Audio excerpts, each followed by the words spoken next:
भक्तिता जगदम्बे प्रेमं ता जगदम्बे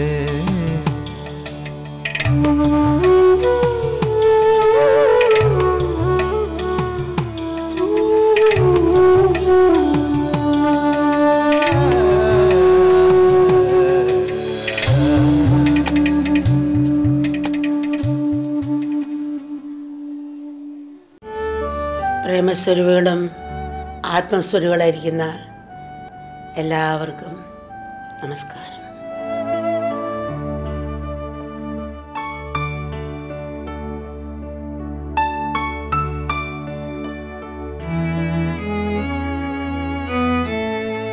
ഭാരതം വേദഭൂമിയാണ്.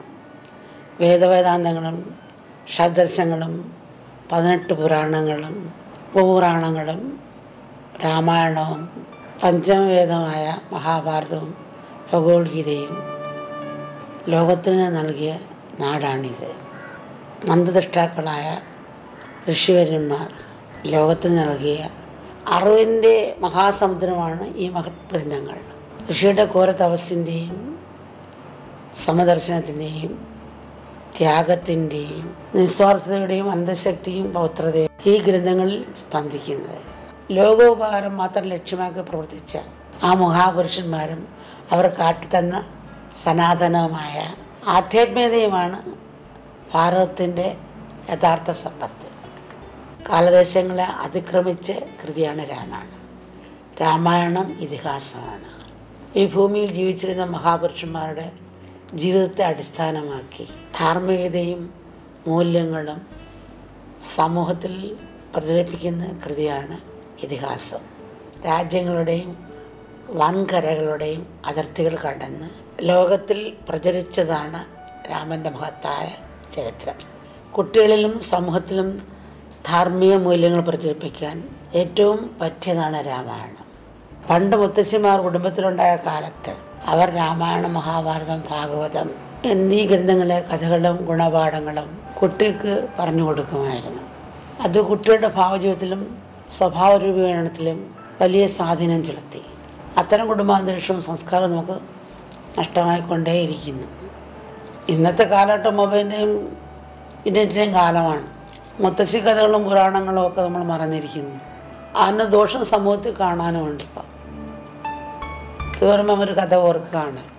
ഒരു മോൻ മോഷണക്കുറ്റത്തിന് വേണ്ടി പലതവണ കോടതിയിൽ പോയി. കുട്ടിയെ വീണ്ടും വീണ്ടും പ്രതി കുട്ടി കാണേണ്ടി വന്ന ജഡ്ജി ഈ അച്ഛനോട് പറയാണ്, കുട്ടിയുടെ അച്ഛനോട് പറയാണ്, നിങ്ങളുടെ മകൻ 4ാമത്തെ തവണയാണ് ഇവിടെ മോഷണക്കുറ്റത്തിന് ഹാജരായിട്ടുള്ളത്. വീണ്ടും വീണ്ടും ഇവൻ മോഷ്ടിച്ചുകൊണ്ട് നടക്കുകയാണ്.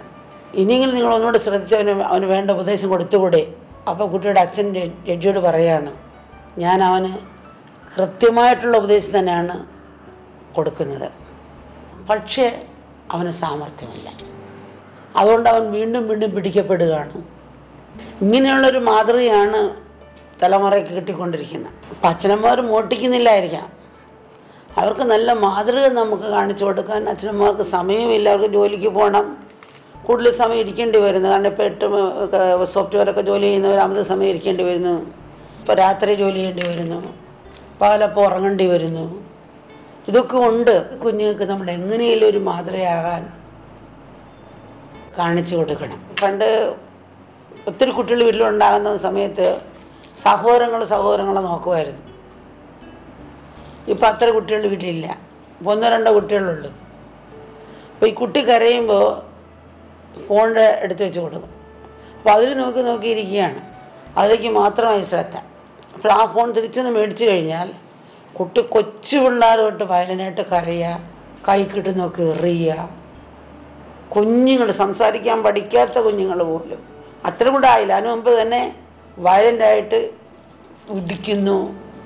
അത് പിടിച്ച് കിട്ടാൻ വേണ്ടി കിട്ടിയവരൊക്കെ ഇട്ടിടിക്കുക, കൈക്കിട്ടൊക്കെ എടുത്തെറിയുക. കൊച്ചു പിള്ളേർ കരയാതിരിക്കാൻ വേണ്ടി എടുത്തിരിക്കാൻ വേണ്ടി കൊടുക്കുന്നതാണത്. പക്ഷേ കുട്ടികൾക്ക് അതിനോട് ആ ലഹരി പോലൊരു വാസനയായിപ്പോയി. ശീലം സ്വഭാവന തന്നെയാണ്. ഇതമ്മ കണ്ടിട്ടുണ്ട്, തിരിച്ചമ്മ ഉപദേശിക്കുകയും ചെയ്തിട്ടുണ്ട്. ഫോൺ തന്നെ കൊടുക്കല്ലേ, പെൻസിലെടുത്ത് വരയ്ക്കുന്ന എടുത്ത് കൊടുക്കുക. വേറെ കുറച്ച് കളിപ്പാട്ടം ഉണ്ടല്ലോ, അതും എടുത്തു കൊടുക്കും മക്കളെ. നമ്മൾ ആത്മീയമായ കാര്യങ്ങൾ കൊടുത്താൽ സാഹചര്യത്തിൽ അഡ്ജസ്റ്റ് ചെയ്യാൻ, മനസ്സിനെ അഡ്ജസ്റ്റ് ചെയ്യാൻ അവർക്ക് പറ്റും. പുറത്ത് ചൂട് കൂടുമ്പോൾ മുറിക്കകത്ത് കയറുക, മുറി ചൂട് കൂടുമ്പോൾ പുറത്ത് ഇരിക്കുക. അപ്പോൾ സാഹചര്യത്തിൽ അഡ്ജസ്റ്റ് ചെയ്യാൻ, മനസ്സിനെ അഡ്ജസ്റ്റ് ചെയ്യാൻ അവർക്ക് പറ്റും. ഇപ്പോൾ കൂടുതലും കുടുംബങ്ങളിലെ മുത്തശ്ശിമാർ പോലും മുത്തശ്ശന്മാർ പോലും ടി വിയിലോ അല്ലെങ്കിൽ ഫോണിലോ ഒക്കെ കാര്യങ്ങളാണ് കൂടുതൽ, സന്ധ്യയ്ക്ക് പോലും നോക്കിയിരിക്കുന്നത്. അവർ നോക്കുന്നതിന് തെറ്റില്ല, നോക്കട്ടെ, അവരുടെ സന്തോഷം കിട്ടുന്ന വഴി ചെയ്യുന്ന തെറ്റില്ല. ആ സന്ധ്യാസമയത്ത് പോലും നാമജപോ ഈശ്വരന്തിയോ അത്ര കാണുന്നില്ല. പഴയ കാലത്ത് ഒരു 50 വർഷം 60 വർഷം മുമ്പേ ഒക്കെ ഞാൻ 12 കിലോമീറ്റർ 14 കിലോമീറ്ററൊക്കെ ബന്ധുക്കളുടെയൊക്കെ വീടുകളിൽ പ്രസവിച്ച അമ്മയുടെ വീട്ടിലൊക്കെ പോകും. അപ്പോൾ ഇങ്ങനെ നാമജപം കേട്ടുകൊണ്ടേ പോകും. ഇപ്പോൾ ഒരു ബൾബ് കത്തിച്ചിട്ട് പൊട്ടയുടെ മുമ്പ് വെച്ച്, വിളക്ക് പോലുള്ള ബൾബ് കത്തിച്ച് വെച്ചിട്ട് മറ്റുള്ളതിന് മുമ്പിലിരിക്കുകയായിരിക്കും. ടി വി കാണണ്ട എന്ന് പറയുന്നില്ല അമ്മ, പക്ഷെ കുഞ്ഞുങ്ങൾക്കൊരു മാതൃകയില്ല. ഇപ്പോൾ കുഞ്ഞുങ്ങൾ നേരെ അവരെല്ലാം ഓരോരോ മുറിയിൽ അവരുടെ ഫോണകത്ത് കണ്ടുകൊണ്ടിരിക്കുകയാണ്. അപ്പോൾ കുഞ്ഞുങ്ങൾക്ക് മാതൃകയില്ല. ഒരു 10 വയസ്സിനുള്ളിൽ പറഞ്ഞത് നമ്മുടെ ഉള്ളിൽ പതിയുമെന്ന് പറയും. അത് എത്ര പ്രായം ചെന്നാലും അത് നമുക്ക് പുറത്തേക്ക് വരും. ശീലിച്ച ശീലം, സംസാരിച്ച ശൈലികൾ അത് പുറത്തേക്ക് വരും. ഇപ്പോൾ ഉദാഹരണത്തിന് ഇന്ത്യക്കാർ ഒരു 50 വർഷം അമേരിക്കയിൽ പോയി താമസിച്ചായി. അവരുടെ ഇംഗ്ലീഷൊക്കെ മനസ്സിലാകുന്നത് ഇന്ത്യൻ ഇംഗ്ലീഷാണ്. അത് കൂടുതലുള്ളിൽ പതിഞ്ഞു പോയി. ആ ശൈലി അവർ മാറുന്നില്ല. അപ്പോൾ ചെറുപ്പത്തിൽ കുഞ്ഞുങ്ങൾക്ക് നമ്മൾ എങ്ങനെയെങ്കിലും ഒരു മാതൃകയാകാൻ അത് കാണിച്ചു കൊടുക്കണം.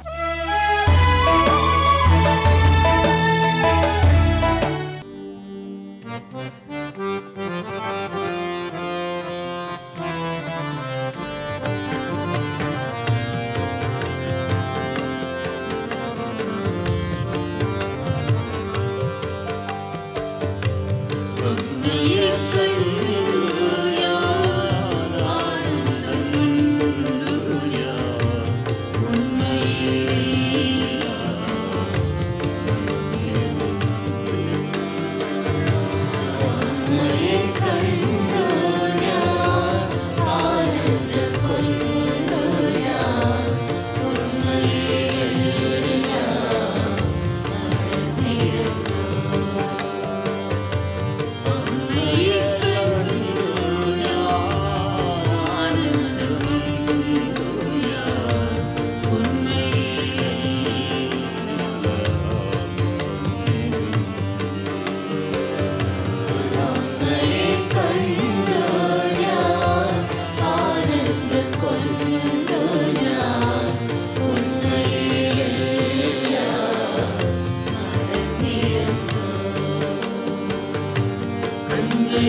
കര കാണാത്തൊരു കരുണ അലയിളകും നൻപിൻ പെരുമാ നിലയറിയാത്ത നിതാന്ത നിയോഗം നിലയറിയാത്ത നിതാന്ത നിയോഗം അറിയുകയൻ ഗുരുവേ.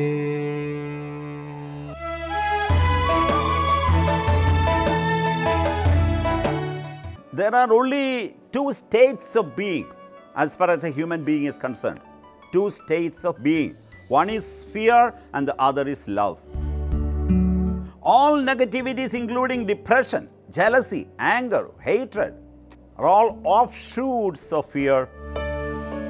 And compassion, understanding, patience, courage, perseverance, all these eternal values are only offshoots of love, divine love. So when the effulgence of divine love shines in your heart, you experience two more things. That is fearlessness and humbleness. Allow me to share an experience with you. The biggest donation we received in the early days at Amritapuri was in November 1980, when Swami Paramatmananda, that's Neil Rosner, first visited the ashram. I vividly remember that day when he placed an amount of rupees 1,000 at Amma's feet. So we were stunned, as no one has contributed such a huge amount until then. 1,000 rupees. This was in 1980. And in those days, Amma used to be mostly absorbed in a God intoxicated mood, in a state of samadhi. And being oblivious of the circumstances, Amma just walked away. I took the cash and followed her, asking, Amma, what am I supposed to do with this money? There was no response. Without getting discouraged by the silent responses, I kept repeating the same question as a broken record. Finally, Amma answered, but the answer was, I don't know. And saying so, Amma walked towards the water body, which was used to soak the outer husk of coconut to make coir out of it. The water bodies were dirty and smelly. Amma went straight into the puddle and immersed herself in the water. Those were the days when Amma, in her transcendental state, would do out of the ordinary things. So I had no other choice but wait. With no sign of body consciousness, Amma remained in that dirty water for over 2 hours. And it was time for the evening bhajans. And finally, Amma came out of the puddle. After the bhajans, I tried my luck one more time. And this time, Amma said, deposit in some bank. Which bank? I asked. Amma shrugged her shoulders and replied, I don't know. I inquired, in whose name should I open the account? Amma said, I don't know. She paused and continued, maybe in your name. So the next morning, I went to the town where I did my college education. And I was quite popular in my college in that town. And I arrived before the bank opened. So I sat at the veranda, the entryway of a glass and crockery shop, just opposite the bank. It was the peak time when college students came from different parts of the town and nearby places. My unkempt hair and shabby clothes did not deter them from recognizing me. Soon, I was surrounded by a crowd of students.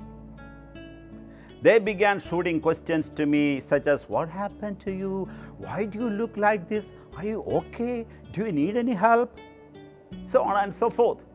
Those days We were drunk with love, literally drunk with love. We did not care about the outer world. So my heart was reveling in the sweetly fragrant blossoms of Amma's divine love. The chaos outside was utterly insignificant and meaningless compared to the inner celebration of pure unconditional love. So I didn't feel like responding to their questions. And my silence and fixed gaze eventually helped them to diagnose my problem, and they unanimously declared, "Poor Balagopal," that's my previous name, "Poor Balagopal, he has gone completely crazy."